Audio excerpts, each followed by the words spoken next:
Lana Lang has a complex history. It's at points more convoluted than it may at first appear. There are a bunch of subtle shifts and heartbreak, and this trend continues and extends towards how she became Superwoman in the Rebirth era. Like Lois Lane, Lana Lang has some classic comic experience with becoming Superwoman and getting superpowers. Although when it comes to her being called Superwoman, it doesn't happen quite as much as her, or anywhere near as much, as her counterpart, the Superman Endgame waifu, Lois Lane. But how she got powers later on can be a bit messy, especially when it came to how they tried to fit it into everything else that was going on outside of it in the canon. If you've been here a while, then you know that I love mess, and if you're new, I love mess. So I want to talk about it. Greetings, comic lovers. I'm Sasha, this is Casually Comics, and we're going to discuss Lana Lang as Superwoman. But before we do that, let me tell you about another way you can get into the weeds of comics. I'm thrilled to announce this video's sponsor, GlobalComix. GlobalComix is a digital entertainment platform that is host to many comics. It has many outings from companies like DC, Dynamite, Boom, Image, Vault, AWA, I could keep going, there's a lot on there. It's a highly intuitive app that allows you to search by genre, by creator, so it's a great way to dip in and just try out some different series, see what's for you. You have the ability to add things to your own shelf, your library. Many of the issues feature panel-to-panel reading mode, and there's also an offline mode where one can download to a hub in the app and read from there. I'm currently reading Ain't No Grave by Scotty Young and Jorge Corona. They've done a bunch of other stuff that I've read, like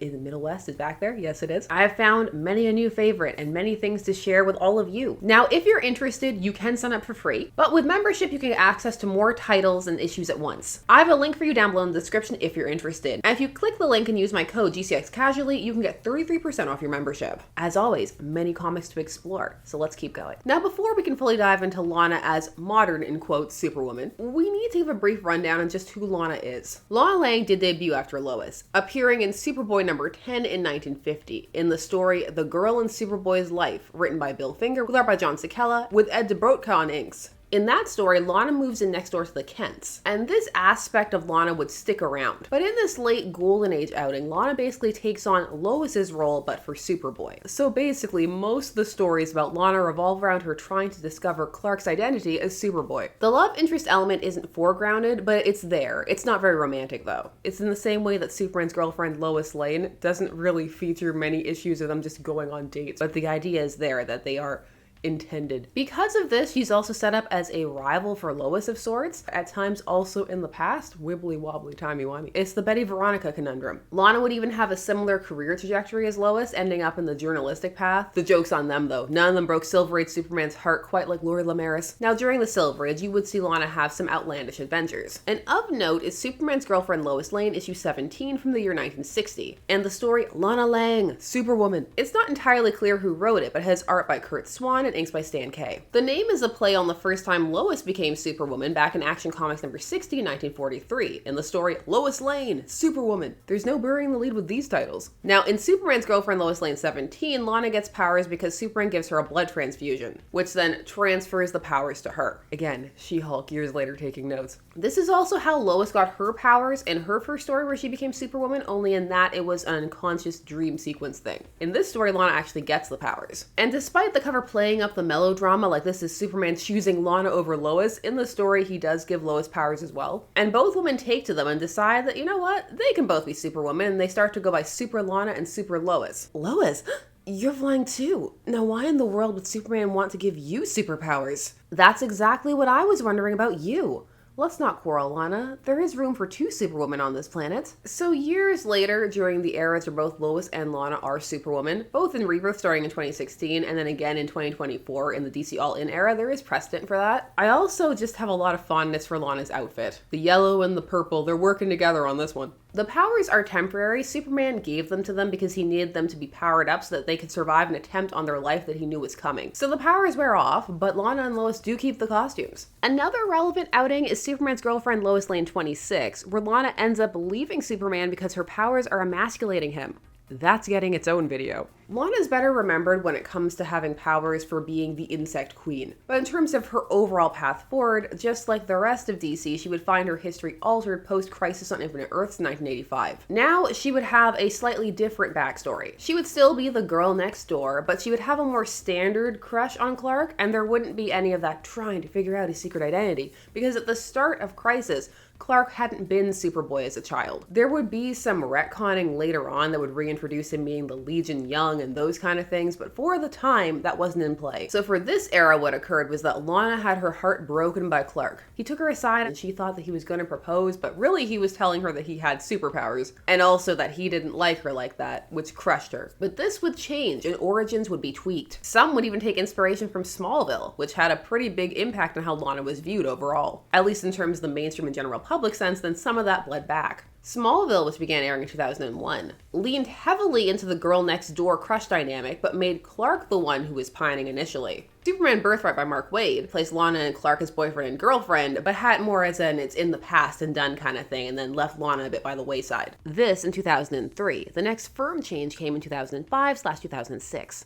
Infinite Crisis, which would reintroduce the multiverse and some pre-crisis elements, would add brothers to her backstory. Superman Secret Origin, released from 2009 to 2010 by Jeff Johns, introduced the idea that Clark had told Lana about his abilities, and she was one of his earliest confidants. Although other adaptations outside of Smallville had played with this, but the exact when that she learns it could be a bit up in the air. But the version that has the most bearing on this video is the one from the New 52, or post-Flashpoint. But in order for what was different about it to make sense, we had to go through the earlier versions, because the version that we're about to discuss has now become the dominant sense. So it's interesting to see the evolution and how there was an interplay between comics and adaptations, like Superman TAS and Smallville. So Lana Lang debuted in Action Comics number 6 in 2012 during the New 52 era. The New 52 was a line-wide reboot. It caused massive changes for some characters and a de-emphasis on legacy. Some characters kinda got to keep going as was, though. It was complicated. In this timeline, Clark and Lana were again childhood friends, and she knew about his powers, and they liked each other. It looked like things were heading in a serious direction. However, on the night of senior prom, that's when Clark's parents died. The Kents die in a car crash in this. Although, that is later retconned in Doomsday Clock. Because the post-Flashpoint Superman, he had angst. He felt disconnected from the world. That is something that never fully landed for many people, and it needs to be noted because it will play into how Lana becomes Superwoman later on. Now, Lana actually leaves Clark to brood in Smallville and goes off to do her own things, which in terms of this canon is engineering. She'll end up doing some media stuff later on. But for how Lana specifically became Superwoman again, we need to flash forward all the way to the end of the New 52 era, and to the dawn of Rebirth. The end of the New 52 had some major status quo changes for some characters. Superman was one of them, and he had a very convoluted ending arc in the final days of Superman. We're gonna really cliff notes the story to condense it. Post-Flashpoint, or New 52 Superman, learns that he is dying of kryptonite poisoning. Kryptonite, not even once. Looking at you, Lex. And so he goes on a setting his affairs in order kind of tour, but at the same time, a villain is rising who he's gonna have to fight, who is the Energy Superman. And while that's happening, there are these sightings of this other Clark walking around claiming that he is Clark, and that's because, well, he is. This is the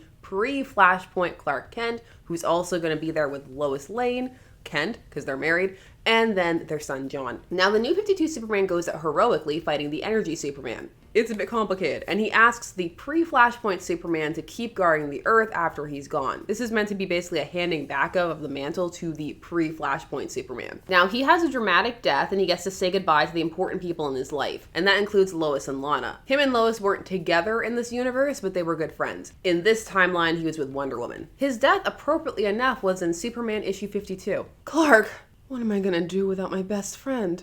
Anything and everything, Lana. Anything and everything. Superman! Should have realized I couldn't keep you out of harm's way and from a big story. You mean from you, Clark? Remember everything we talked about, Lois. I do, and I will. Taking everything I've got to hang on, Diana. Energy inside, burning, pains, intense. It's time. Let go, darling. It's all right. Your parents are all waiting for you.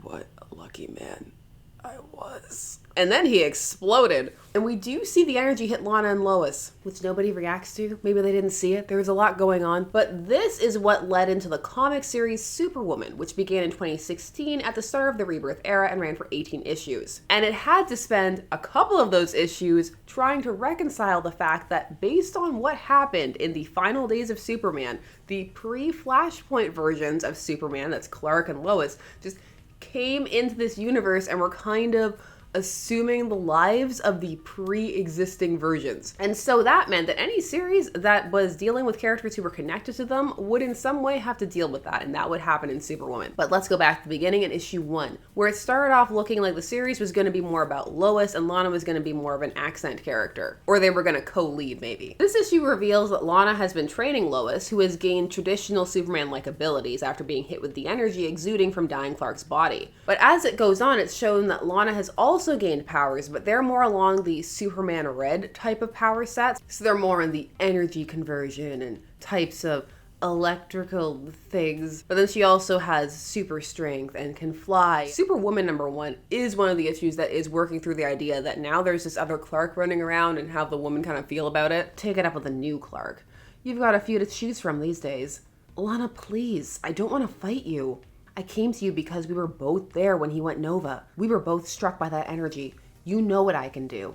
And if you can do what I think you can, imagine what we could do together. Farmer by blood, engineer by trade, burgeoning news personality by chance, and a superwoman by fate. As mentioned, Lana's look and power set are more akin to Superman Red, which is harkening back to the era in the 90s when Superman was split into two, Superman Red and Superman Blue, which itself is a reference to a story from the Silver Age. But this way you can also have the two women differentiated on a kind of color spectrum. Now the thing with this first issue of Superwoman is in it you would see the New 52 Lois Lane die. She's dead. And this would lead partially into a mystery of who killed Superwoman, but also would be an ongoing plot point of Lana having guilt and missing her, and it was a big thing. Lois's death was something that haunted Lana, at times literally. Now that's how she got the powers, but it's important to make a quick note on the Superman Reborn storyline. We'll see how quick it is, because it did factor in pretty significantly to this series for 2 issues, Superwoman 8 and 9. Now, the Superman Reborn storyline, which is a crossover event between the main Superman books but also ties into a bunch, was an extremely convoluted outing to try to get out of that awkwardness of the pre-Flashpoint Clark and Lois having stolen their counterparts' lives. So that was part of why Lois died at the beginning of Superwoman, to get her out of the way so that there's a place for the other Lois.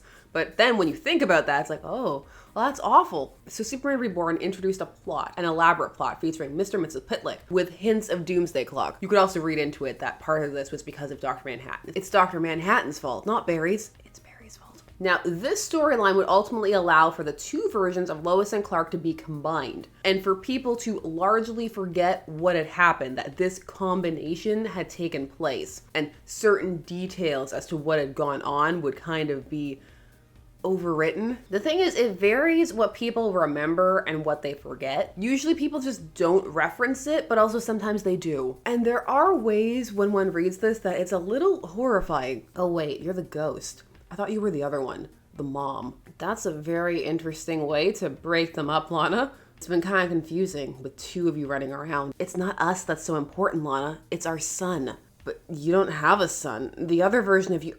Oh my God. I understand now. I get it. Just tell me one thing. When all this with the universe is settled, what we had as kids, will I remember that?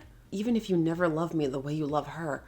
Lana, you taught me how to love someone. That will be part of us forever. I can't believe I'm not going to remember this. Now, it's supposed to be heartfelt, and in a way it is, but tending more towards the horrifying side a little bit, potentially. The dawning realization that Lana is having that her past knowledge and experiences are about to be overwritten, that the versions of her friends and loved ones that she knew are going to be kind of imprinted over, and that this other version is going to have the more lasting imprint. And on top of that, that she won't even know. She won't remember it. She'll be living in this universe where some things aren't as they were and she'll never know. I don't know, it freaks me out. New 52 Lois still died. She died in the first issue, and as much of the convoluted putting things back together, that version still died hard. And ultimately the version that came back, most of the New 52 stuff was subsumed. So that version, in my opinion, still did. Although miles may vary. Some people take great comfort in the idea that the 2 were fused together and view it more as a synthesis of the 2. And that this way you get to keep both versions in play in some capacity.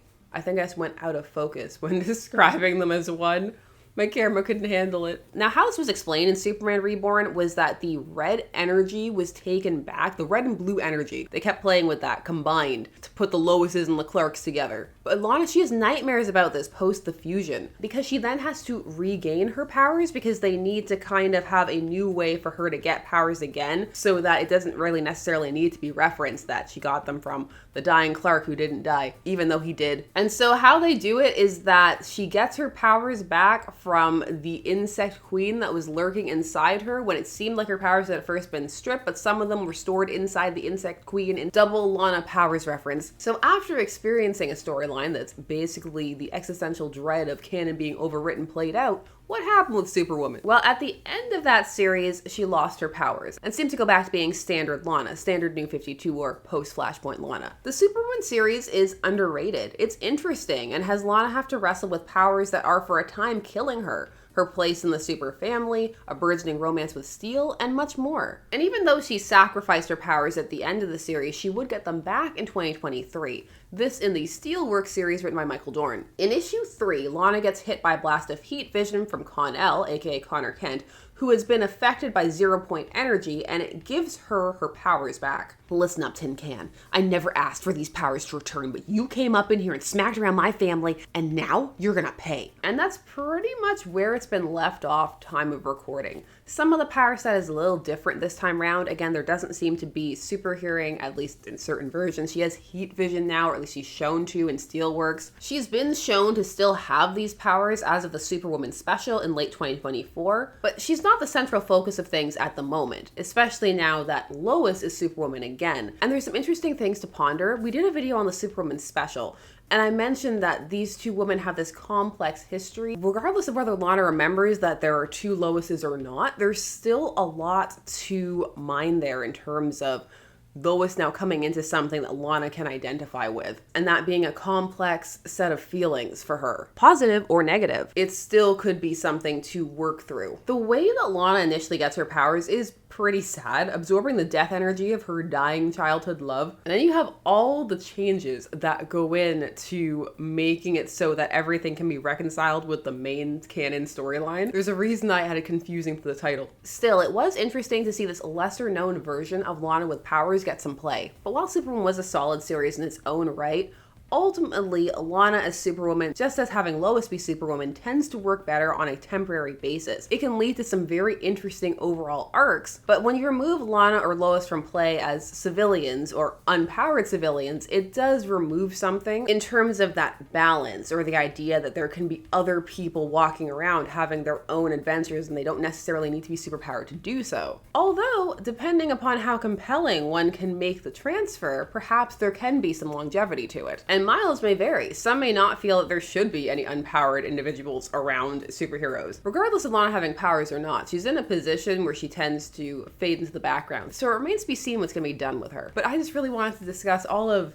that was how she became Superwoman and how they tried to reconcile all the things, because it's fascinating. Maybe the next step is putting them all together in some kind of book. There can be a Batgirl's book, there can be a Superwoman book.